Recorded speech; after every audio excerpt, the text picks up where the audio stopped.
I really wasn't planning on posting about my game yet, but I just really wanted to share this. One of the things I've been working on recently was revamping the magnetism system. At first, in the concept build, only the player could get pulled towards things, but now that I'm well into development, it's time to really finish the magnetism system. Initially, I was like, well, I can just use physics and simulate magnets, though I forgot to consider that my game is multiplayer and keeping physics calculations in sync between players is not easy.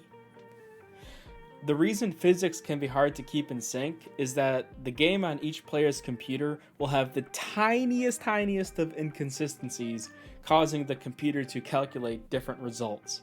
As the inconsistencies build up, the more out of sync physics calculations get. Take the ragdoll death effect, for example, commonly seen in many games. This is why it typically ends up in different locations for each player.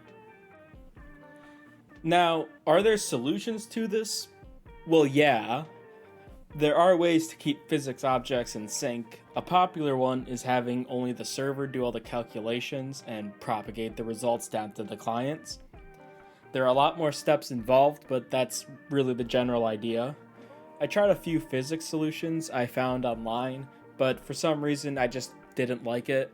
I guess I wanted more control over it. Like, I can mess around with the parameters, but I really have no control over how the engine handles physics. When testing physics in a single player setting, it was honestly just frustrating to play with. So I set out to create a non-physics based magnetism system, in hopes it would better suit my needs. So after analyzing the behavior of magnets, which amounts to go towards or go away, I bet physics majors are seething right now, I got to work and eventually I came up with a solution. The system works independently for each object that it's on, so I can tweak it further depending on the object. I know I should probably componentize this to make things a little more seamless and easier, but I really didn't feel like it. That's right, I get to decide how unoptimized my code base is. To briefly explain how the system works, it uses the idea of a weighted centroid to calculate a direction to move. But Jack, what is a centroid? For those maybe unaware, the centroid is the point in the exact center of a shape. So the center point of this triangle, or square, or three-dimensional shapes too. You can find the centroid by just taking the average of all the points that make up the shape. Now, to get into it, suppose we have magnetic actor A. Surrounding it are other magnetic actors, let's say B, C, and D.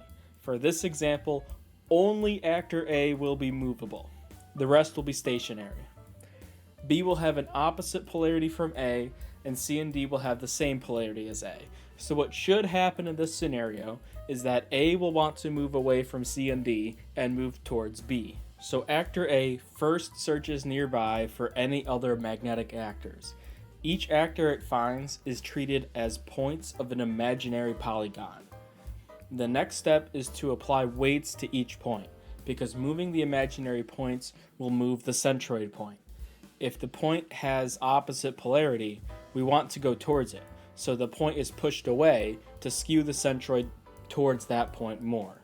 If the point has the same polarity, we want to move away from it, so the point is pulled closer so that the centroid is skewed away from that point. Also, if the point has the same polarity, we reflect that point across from ourselves because just moving the point closer doesn't give us the opposite direction we need. Ignoring the reflection for a moment, the amount I move the points is based on a curve that takes in the object's distance and returns a number to multiply by, because the closer it is, the stronger of an effect it should have on it, so we want to move the point even more, and vice versa, so further points have a weaker effect. So the imaginary shape and centroid for this example would end up looking something like this. And as actor A moves, the shape continuously updates.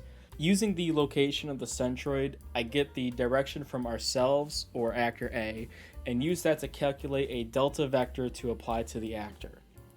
This is the direction from ourselves to the centroid multiplied by magnetic force.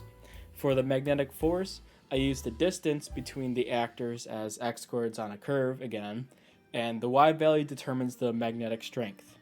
The closer something is, the stronger it is. In the game, it works very well. It is predictable, deterministic, easy to interact with, and most importantly, easy to replicate. I asked ChatGPT to give me a mathematical representation of my system. I don't know if it's correct, but it looks cool and it makes the system also seem complicated, so here it is. I added another feature to it so I can lock the movement of an actor to specific axes. So if for some reason I wanted one of these to only move on the x-axis or x and z axis, I could. The way it works is the final result from everything from before is multiplied by a constraint vector. By default, it is just 1, 1, 1. But if I wanted to disable the movement on an axis, I could change it to 0 on this vector. You can see it in action here. That's all for this video. I only wanted to talk about this. I hadn't planned on making this video. I was going to save this for the next big devlog, but I changed my mind. I am planning for the next devlog to come out around mid-March, hopefully. I know it's quite a ways away, but I'm hoping to have made lots of progress by then, which is kind of why I ended up making this video. I felt like I was going to end up with having way too many topics to cover in one video. So, I'll see y'all later. Bye. Actually, I forgot to ask you to like the video and subscribe. Okay, now I'm actually leaving.